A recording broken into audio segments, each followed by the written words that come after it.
I'm just covering this RT News report here about how Brussels, Paris and Berlin want to get rid of nation states in EU. German ex-MP tells RT, and also a couple of other stories that's mentioned here. Well, you know, there is a war going on at the moment. It's an internal, it is through a force of internal tyranny in every country.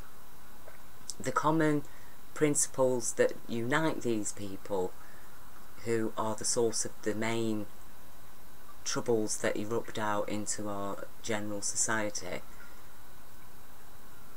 is actually based around all kinds of criminal activity, which does include illegal drugs, organised child abuse, and profits made from organised child abuse, trafficking and murder of children, and also that sort of money is also used to fund other terrorist activities in the political world, and you know, organising things like false flag events in order to further the interests of far-right extremists who fundamentally support ISIS, being as the core power within their group is the power of people who abuse children in particular.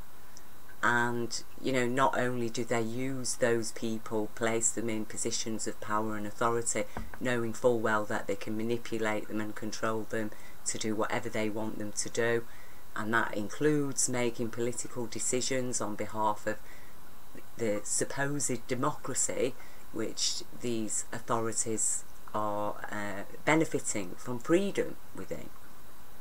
And they do operate with absolute impunity. They have no fear of arrest, investigations or prosecutions.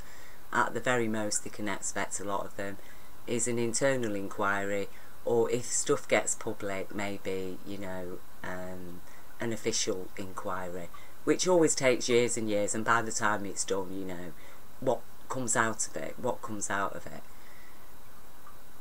So, you know, there is an internal push to break Europe, and one of the ways that you can do that is by persuading ministers to agree to imposing draconian rules that will essentially deny the independence of the nation states within the EU, so that people are forced to choose between being governed by Brussels or being governed by their own government.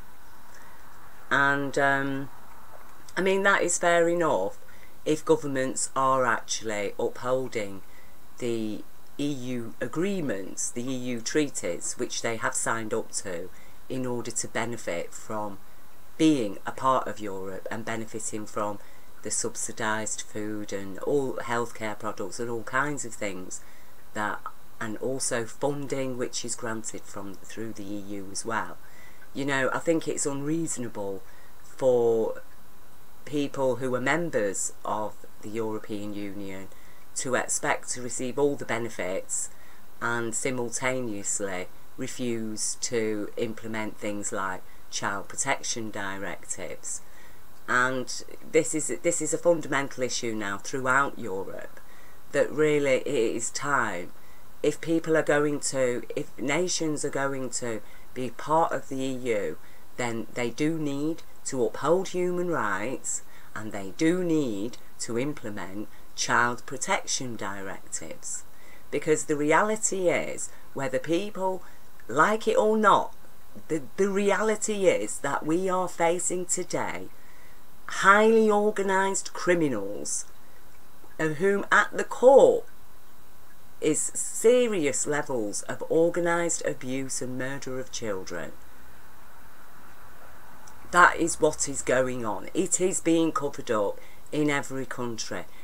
Children are being denied justice. Now, if a democracy cannot provide justice for the most vulnerable of its citizens, children and babies, and most especially trafficked children and babies, then really the whole concept of the EU is not worth the paper that it is written on. That's a fact.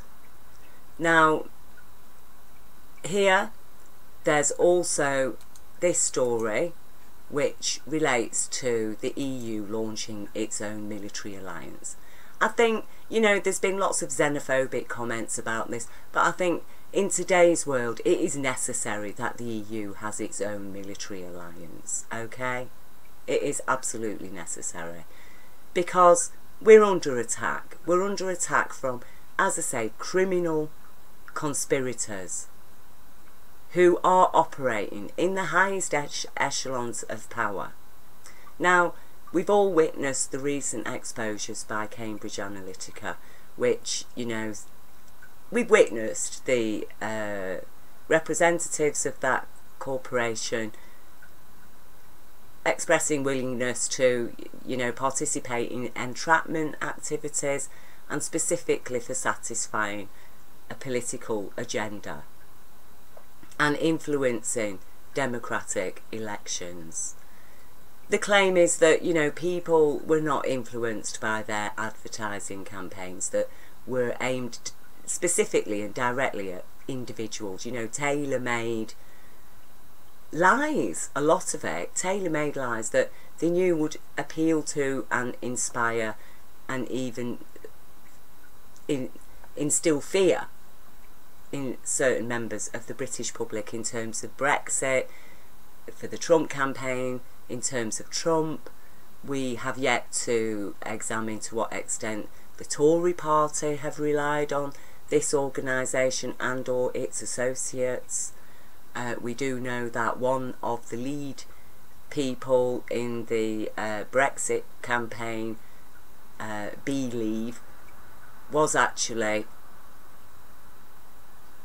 headed by a man who is now a member of Theresa May's cabinet at number 10.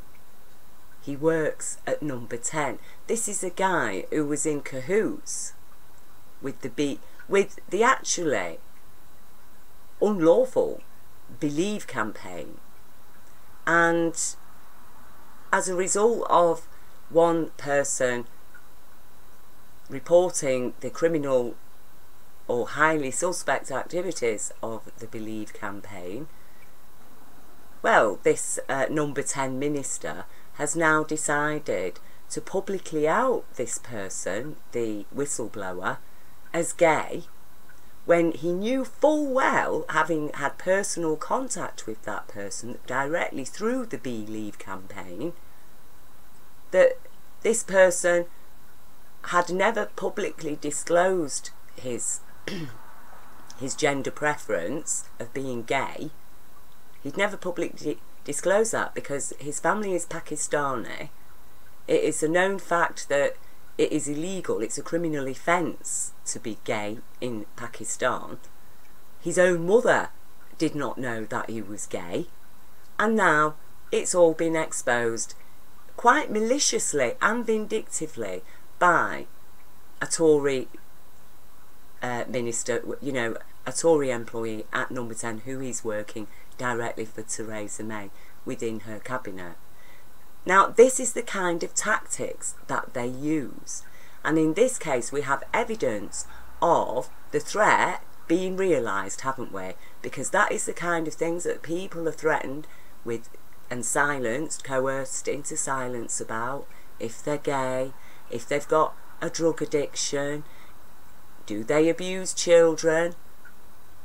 All of these things are what are literally fueling the things that are happening in Britain, the policies, the police responses, authority actions, all that, you know, we're talking about internal tyranny.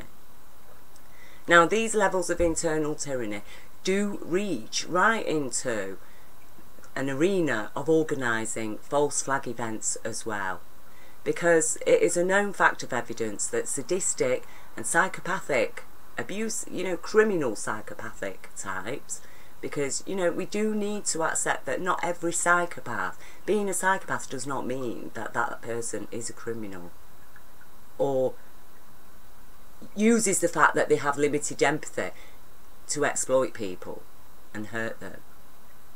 okay? But there is a criminal element within psychopathy that does strengthen a tendency towards sadism.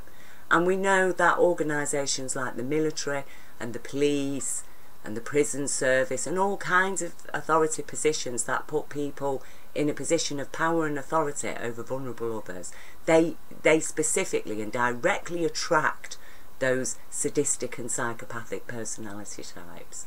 So the military contains a high level of sadistic and psychopathic types, you know, compared to the percentages seen in other professions. I am not by any means here suggesting that every member of the military or every police officer are sadistic or psychopathic. Of course it is a minority within those institutions, but nonetheless it is a very powerful minority, directly because of the positions of power and authority they tend to get themselves into, and directly as a result of their own internal organisations that gather to, you know, buy and sell illegal drugs, abuse children, launder money, buy weapons. And these groups do and can have direct access to things like military grade nerve gas. We need to understand. Now, people might ask, why would even child abusers in Britain, high profile, you know, very powerful, organised child abusers and criminals in Britain, you know, what would be their motive then for getting some military grade nerve gas and using it against British citizens? You know, what is their motive then? How does this relate to child abuse? Well, the thing is that the abusive, highly abusive, actually evil and criminal consciousness that has embedded itself, particularly in British authorities of every authority, okay, and is exerting a wide level of power over the people within those authorities, then those people have got a common agenda, haven't they? They're very right-wing, they're extremists, they're sadists. Okay? They enjoy chaos and suffering. That is what they profit from. And they empower themselves directly through confusion. Confusion allows them also to escape any prosecutions. Oh, because there could be some doubt there. But what is it that Russia's done that a group of people who at the core gather to abuse and murder, traffic children, okay, at the core? So why would that group consciousness suddenly feel threatened by Russia? What has Russia done to upset that consciousness?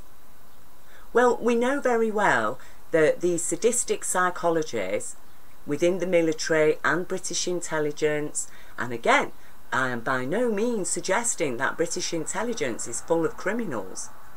It only takes a few rotten eggs within that organisation to exert power and influence here and there to make sure that certain people are put into high positions of authority that then totally negate the work that the genuinely good, the majority of genuinely good professionals who are working with, according to high integrity, they will thwart what they're doing. And those people are what? Oh, sorry, you know, well, you can always leave, can't you, and go and take your chances on the job market, the very limited job market. Can't you do that? No, of course people are, a lot of them, trapped in their professions because they have families, they have a home and a mortgage to sustain. They can't just leave their job. Where are they going to get another job? So, you know, these corrupt people do have the authorities literally over a barrel. And, you know, the only thing that can help those people is public awareness and public support. Not to rise up against the authorities, but to rise up in support of the positive and genuine human beings that are presently subjugated within those authorities, to an even worse degree than members of the public are. You know, we think we're under high surveillance with the cameras. Imagine working within some of these organisations. What kind of surveillance and scrutiny can be applied to any individuals who appear to be stepping outside of the criminally imposed narratives that are then released for public consumption by organisations like Cambridge Analytica and all the other organisations that they're associated with. You know, and that includes what? They were directly connected to an organisation that engages in psychological warfare and has connections to corporate military.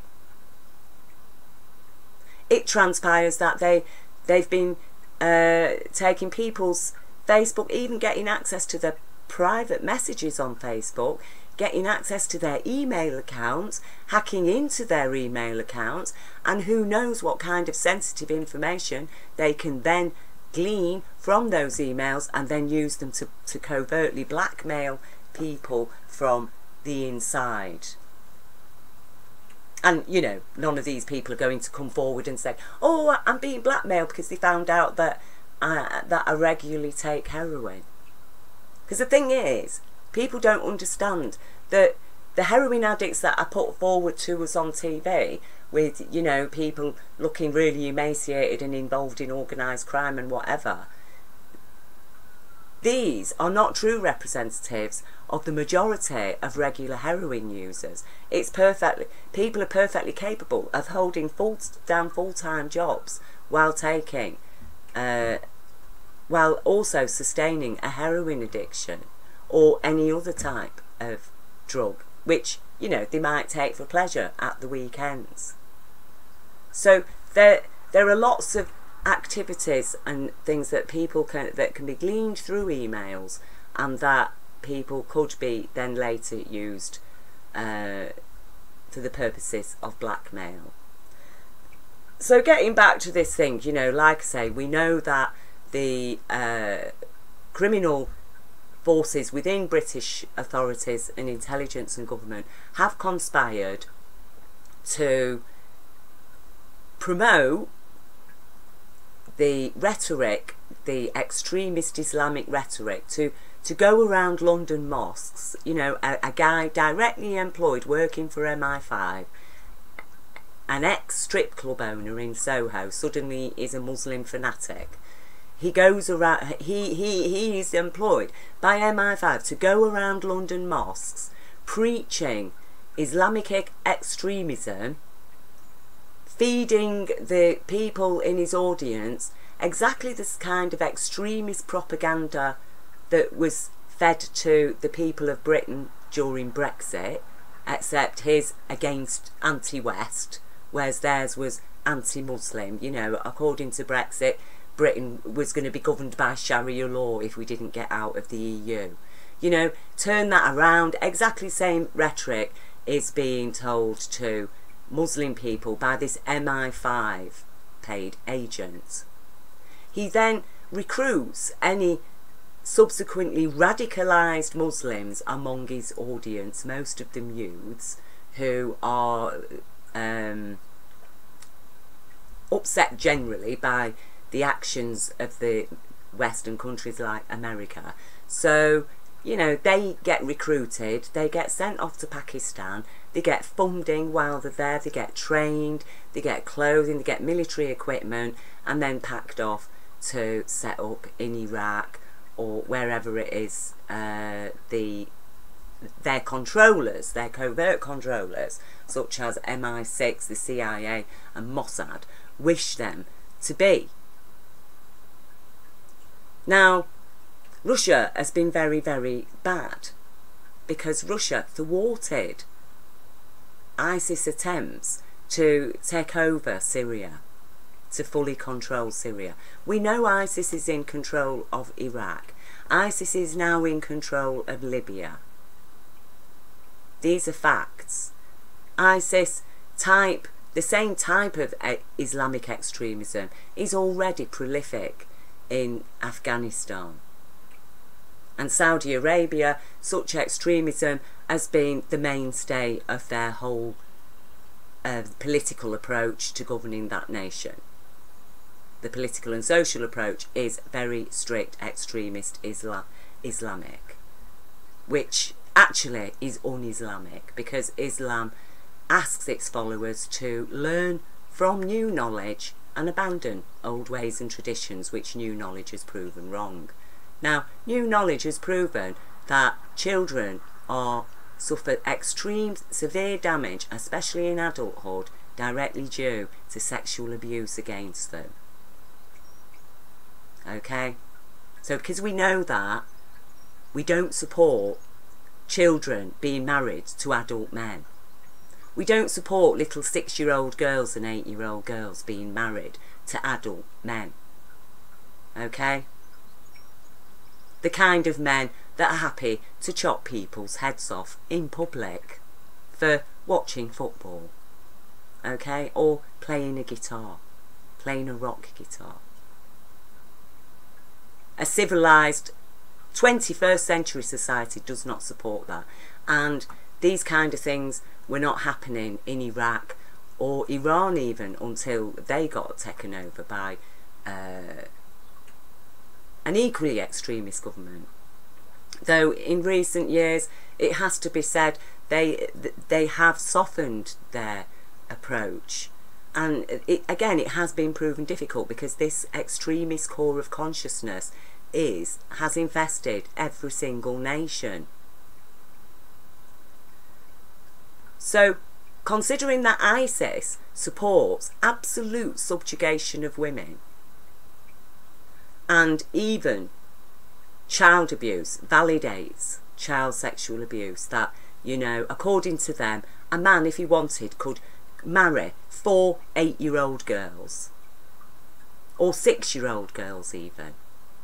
In Saudi Arabia, according to The Guardian, apparently it's legal to marry an hour-old baby. We understand why our government so loves Saudi Arabia, don't we?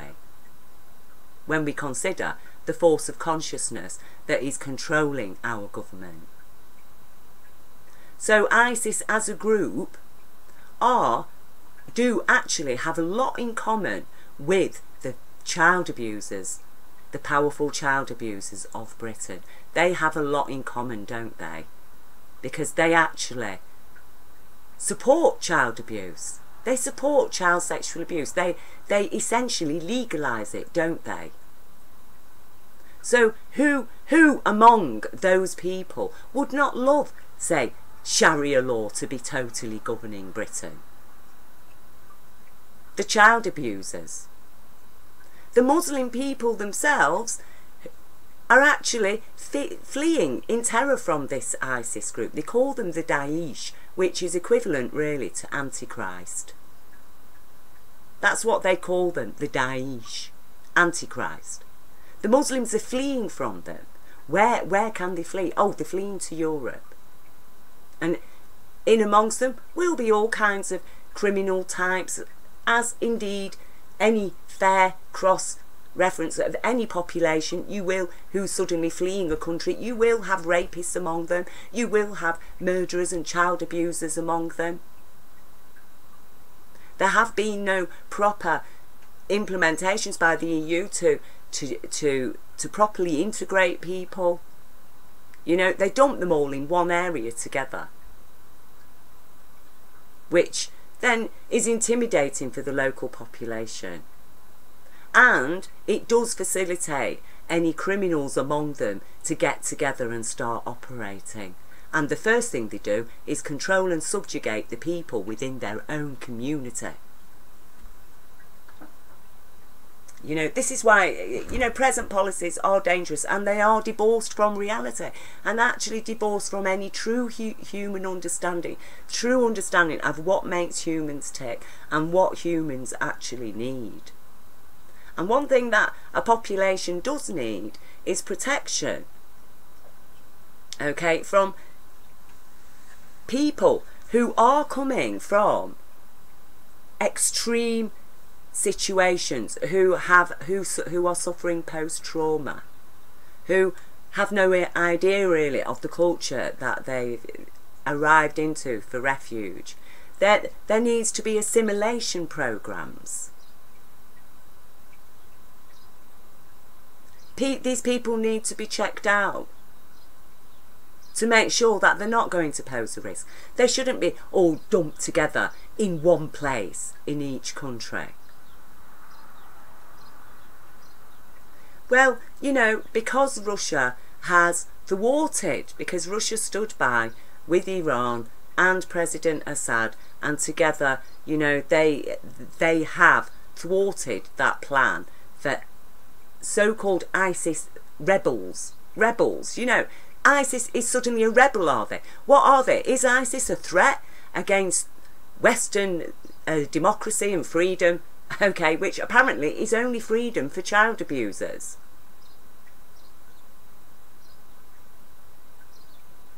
And criminals. Okay, so one minute they're the enemy who are a terrorist threat, and then the next minute they're rebels, freedom fighters, fighting against the evil Assad. Does he want to impose extremist Islam on his nation? Does he endorse marriage of little girls to grown men? Oh yes, so we see that the child abusers are quite upset. The child abuse consciousness is upset that Russia has thwarted their plan. So how do they get back at Russia?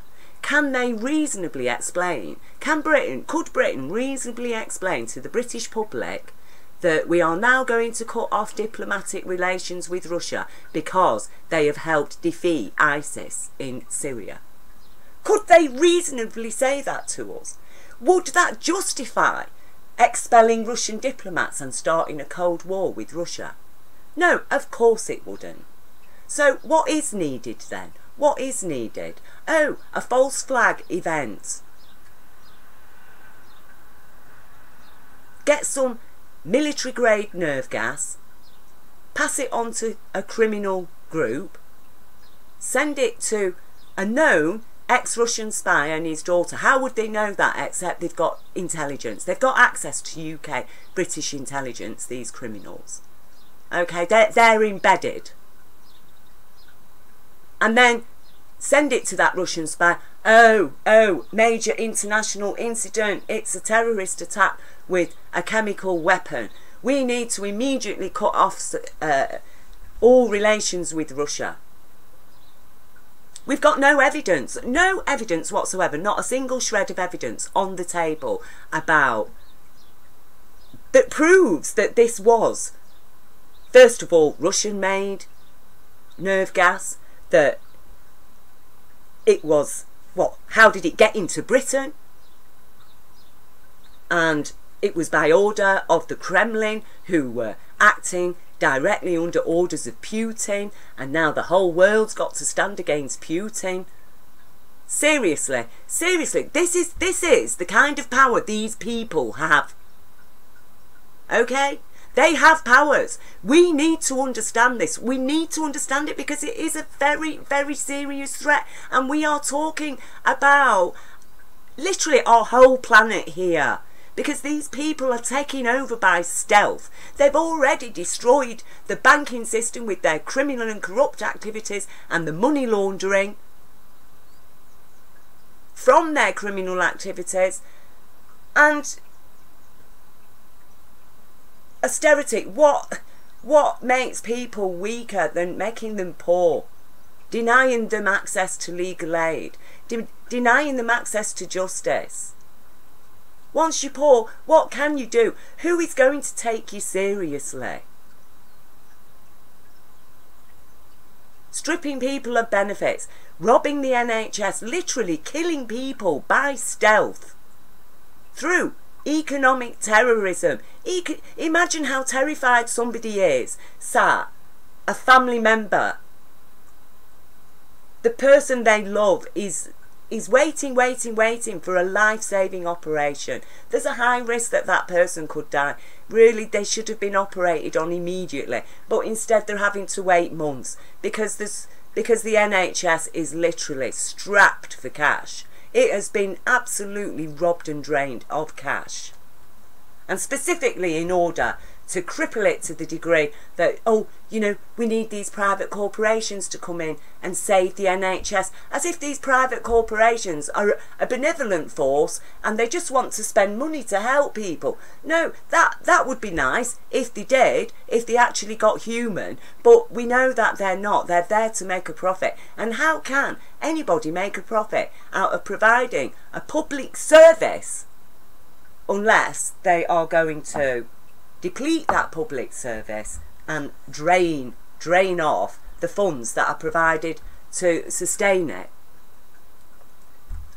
So, you know, support of ISIS, please remember this, people. Support of ISIS is covert, and it is covert among the kind of people who enjoy abusing children, okay, who aren't all Muslims.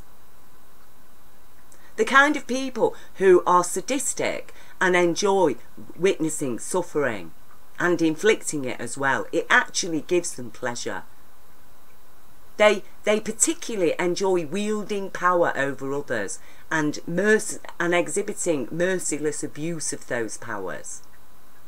And we have witnessed that. We have witnessed a merciless abuse of military and intelligence power in Iraq. We have witnessed it.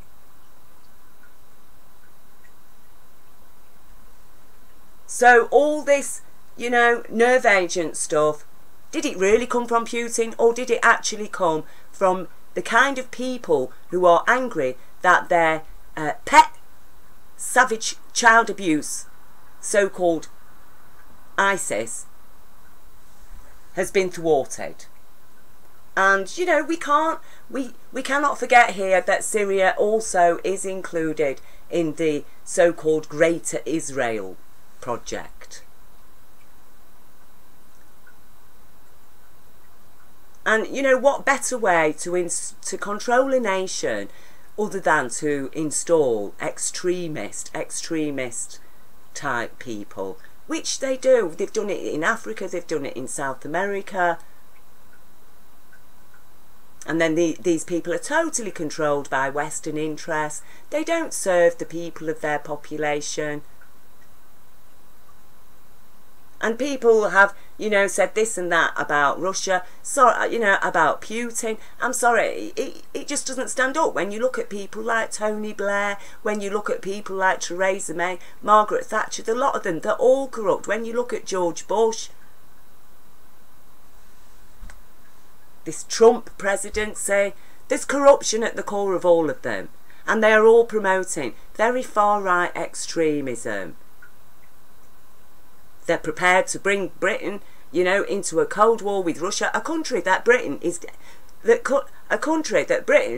which suffers extremely cold winters, is reliant on now for gas.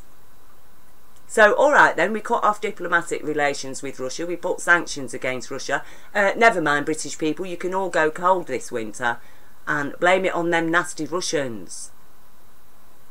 You know, these are the kind of risks that one person in the form of Theresa May and her so-called intelligence and advisors are prepared to deliver to the British people. In our name, depleted uranium has been used in Iraq. In our name, people have been directly severely damaged by that depleted uranium. The women of Fallujah have been told by their doctors to stop having babies because the babies are being born stillborn and with serious deformities at a very, very high percentage.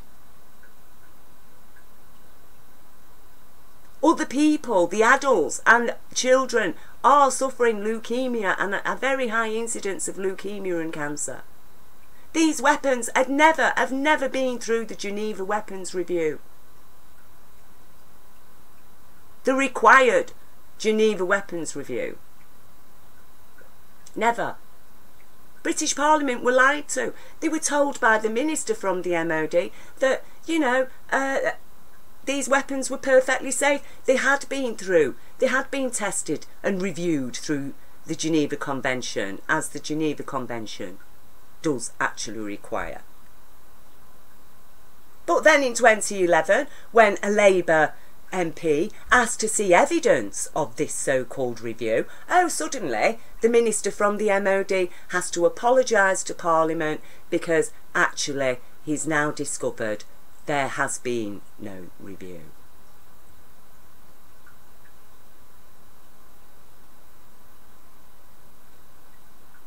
Never mind. He said sorry. He said sorry.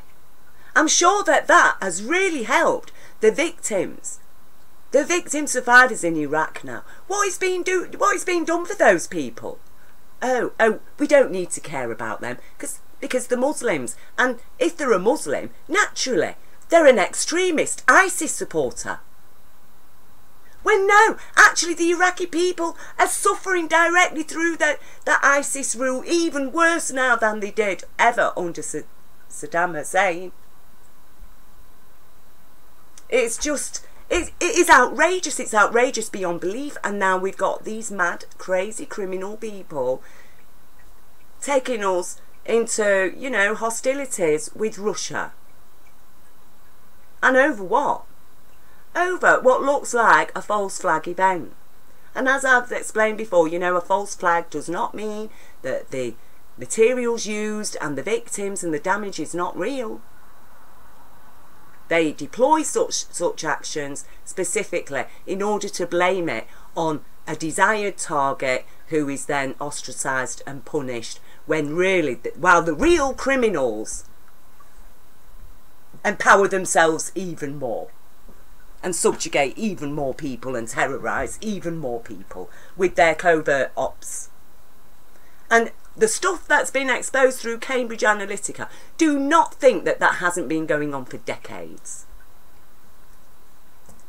We've already witnessed the royal family being manipulated in order to give credibility to somebody like Jimmy Savile. Do not tell me that British intelligence had no idea about the nature of Jimmy Savile. And how could they let such a man with such suspicions get himself so deeply embedded into the royal family, who probably thought that it was wonderful, like everybody else did.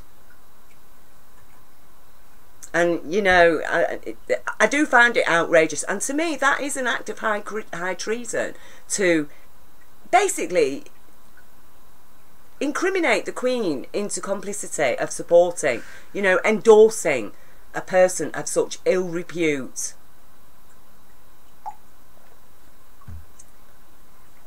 So, you know, my concerns, they are evidence and they are genuine. I mean, go and check out the facts.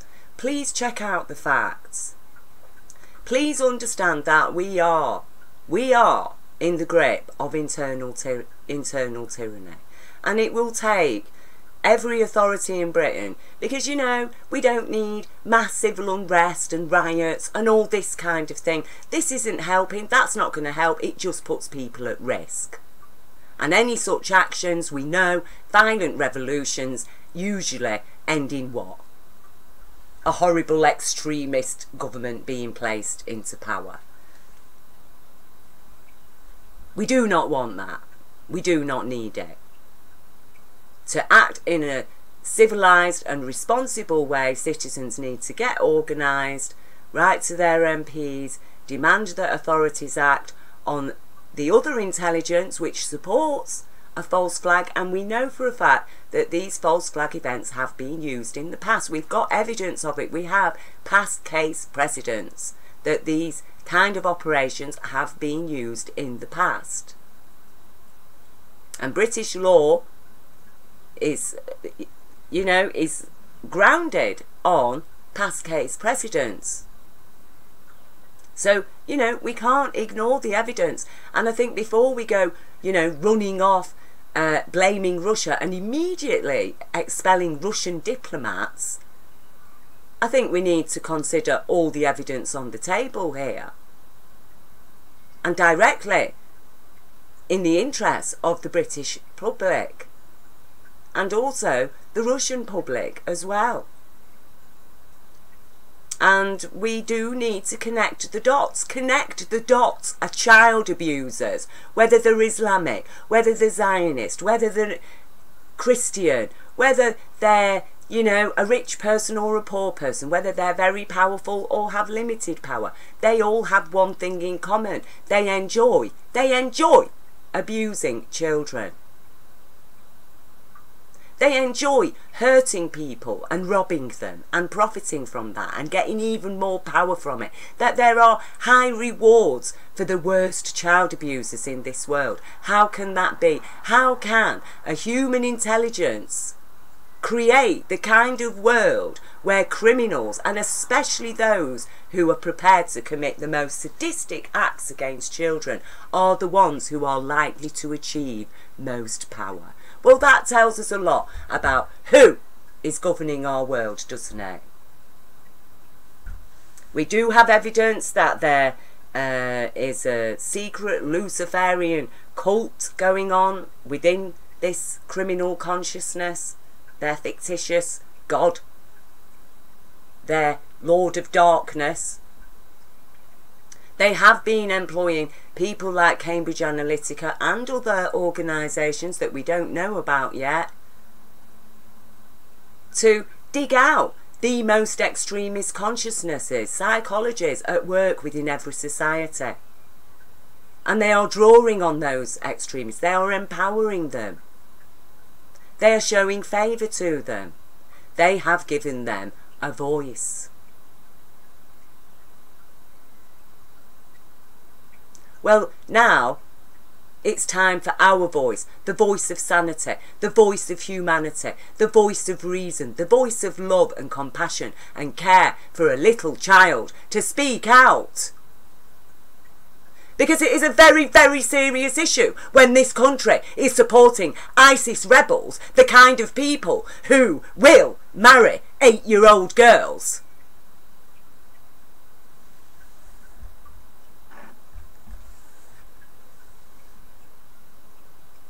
It's time to get real, people. It is time to get real and recognise what is really going on and accept the real evidence.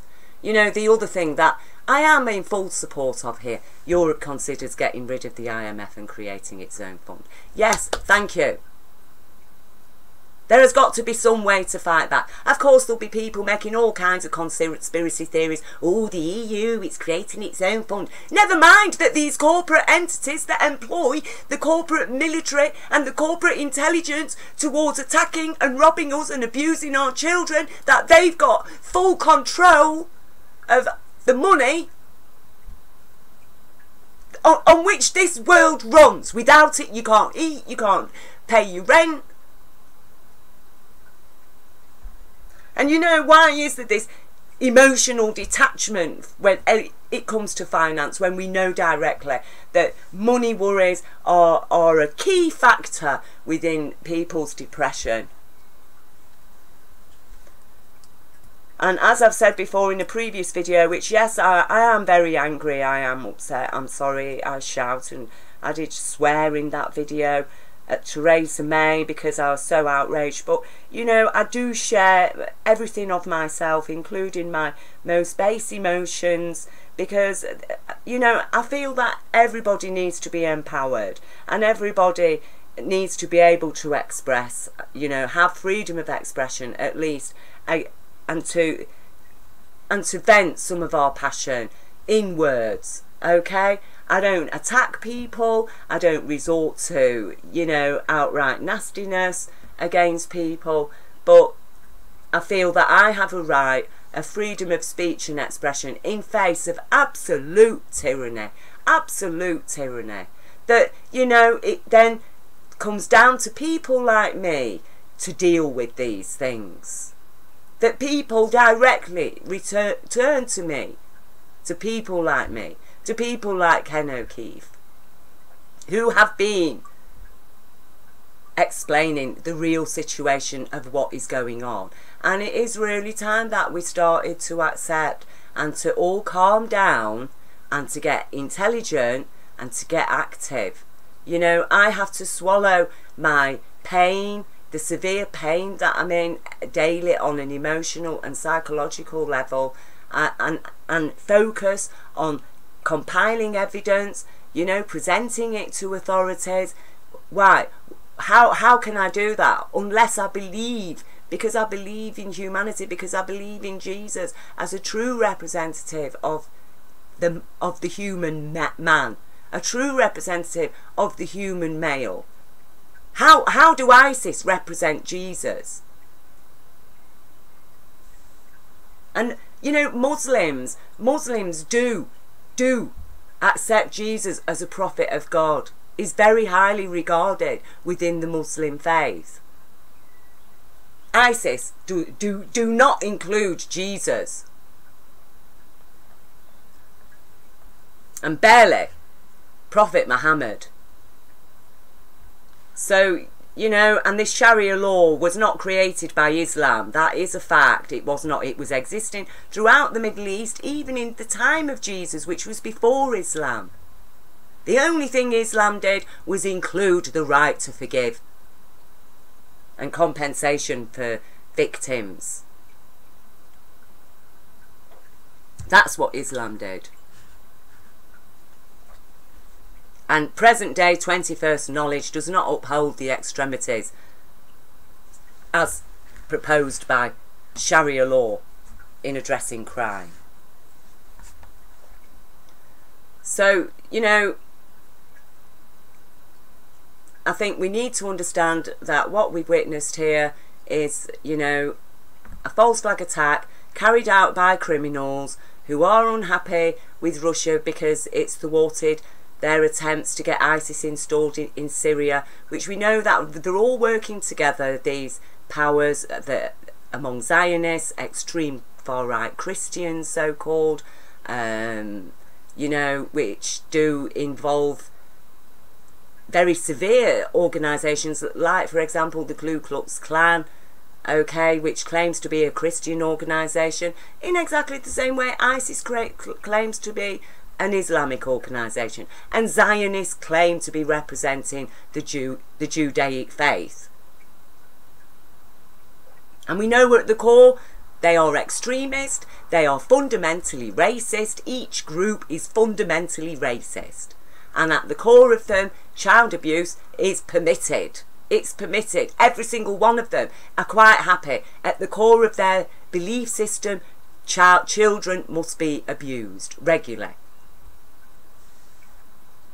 Alright, the far-right religious extremists among Christians may not outwardly endorse child abuse, but they do outwardly endorse beating children regularly, whipping them for being naughty. Well, if our children can be whipped for being naughty, where is the whipping for the evil criminals now controlling us?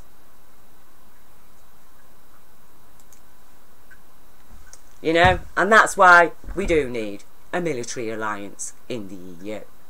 We do need a strong external force that does actually protect the people of any given country. Not in order to impose a law on that country, but if that country is operating outside the law and is denying its citizens human rights. Who do we have resource to if our own government is denying our children's rights, is denying our rights to justice, is actually killing people through their policies? Who can help that country? Do we want the American coalition to come in and bomb us all and install an extremist organisation, or would it not be nice to rely on the European military that would actually act in cahoots with the genuinely good members of the British military in order to oust this criminal power that's taken over our country and is abusing our rights? and manipulating people psychologically, misinforming them, disinforming them through the BBC and other mainstream medias who refuse point blank to cover any serious other whistleblower sightings, like for example stuff to do with child abuse. They won't touch it. Especially not if it involves, you know, members of authorities. And stuff only comes out, you know, when it's historical abuse and somebody has publicly stated, this happened to me and it was that MP what did it. Okay? It was that Lord that did it. We know that these people exist. We know that they are being controlled. We have now witnessed for real an example of it via Cambridge Analytica. Do you think that their activities would stop at Ukrainian girls?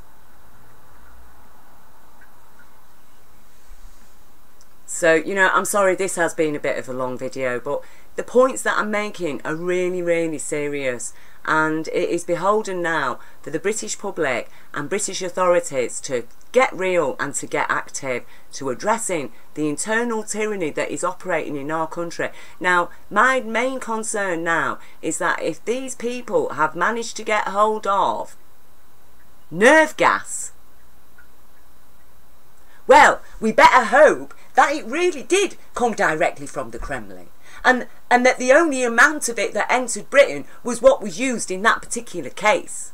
Because if my suspicions, my evidence suspicions, are correct, then that means everybody in the British public is now at risk from these criminals that have got hold of that nerve gas in order to perform their false flag event and in order specifically to punish Russia because it's thwarted their paedophile interests in installing ISIS into Syria.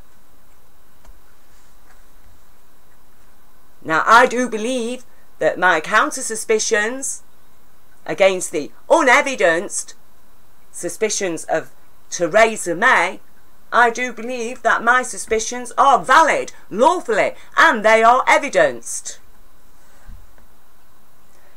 And we need support. We need support of the British people.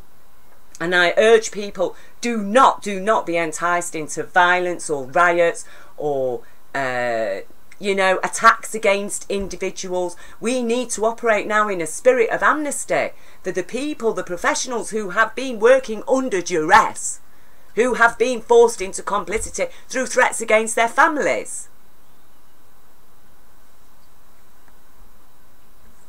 So, you know, the idea is not to assume that, oh, every police officer is involved in crime or every member of intelligence is a criminal, or that every person sitting in Parliament is a criminal. We need to do it in a spirit of amnesty and forgiveness for the people who have been coerced, who have been operating under duress from criminals. And we need to attend to the victims of crime and to make sure that they receive the empathy and therapy and compensation that they deserve. And, you know, just throwing money at victims, really, what is it, you know, what does it achieve for a lot of victims, especially of child abuse, to be suddenly given, you know, thousands of pounds that then attracts all kinds of criminal elements, you know, the illegal drugs and stuff like that. And, you know, from my own personal experience, I have met people who have received large sums in compensation for child abuse, and as a direct result, have ended up, you know, becoming addicted to drugs and things like this because their money has attracted other people. You know, my suggestion is that people who've suffered child abuse receive therapy. They receive the top therapy. They receive funds for top therapists, for training, to buy them a home. You know, practical, real help that these people deserve and need. So, you know, what can I say except thank you very, very, very much for listening. And, you know, people who've heard my Tory crap politica video, and if you don't like strong language, please don't listen to it. I mean, it's not absolutely full of swearing, but I have sworn at Theresa May, okay? And I'm sorry if people feel that that is demeaning for me. I am happy to demean myself in order to get this child protected, okay? This child of humanity, this wonderful, precious human being that is our child, okay? If I have to abase myself to do it, if I have to, you know, demean myself, degrade myself in order to get the message across to whoever, to as many people as possible, I will do it. And if my message appeals to the kind of people who actually do respect somebody who has the power and strength to express their true emotions and to swear at Theresa May, then good. If that has given them some idea of my integrity. And I've made this video for people who perhaps, you know, you don't need to listen to that. You don't need to listen to me swearing, to being reduced to that level of communication. I've presented facts here. Everything that I've stated is fact, is evidenced, lawful fact. Go and do the research. I've presented enough of it through my videos individually. Check out Dynacorp. Check out what's going on at Fukushima. Check out the realities that we need to be concerned about instead of us all focusing on these orchestrated events, a series of orchestrated events. This government, presently controlling Britain, is criminal, okay? This Tory party government is a criminal government, and they've operated criminally from the moment they entered office, you know, just as the Tony Blair government was criminal. I know we had the brief interlude of the grey man, as he was called, after Thatcher. But she was criminal, and that was where the real criminal activity started here. That was the real beginning of internal tyranny here, was when Margaret Thatcher got into office. Oh, and she covered up instantly, didn't she, all the reports about organised child sexual abuse involving people employed at Westminster. And how long were they in power to invite more of their same ilk in? By today, it is perfectly feasible that London authorities in particular are top heavy with criminal types and child abusers in particular, who have been systematically covering up crimes against children, leaving children at risk and allowing lawfully suspected criminals to operate with impunity. Thousands of children, that's the fact, thousands of children are being trafficked into Britain every year, and hundreds of them are being brutally tortured in so-called, so-called the religious ceremonies, you know. I mean, whether you could call it a faith, it is really just a cover. And, you know, the idea that such cults are a myth, you know, the satanic cults are a myth, is, you know, it is totally unreasonable. Just as people who've suffered in life, or who have compassion and empathy, turn to Jesus as a socially recognised and accepted, compassionate character, well, what do we expect?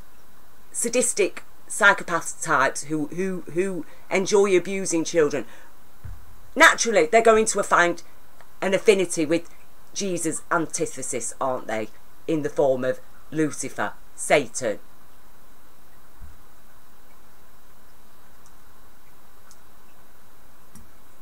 Compassion is what thwarts the plans of extremist dictatorships,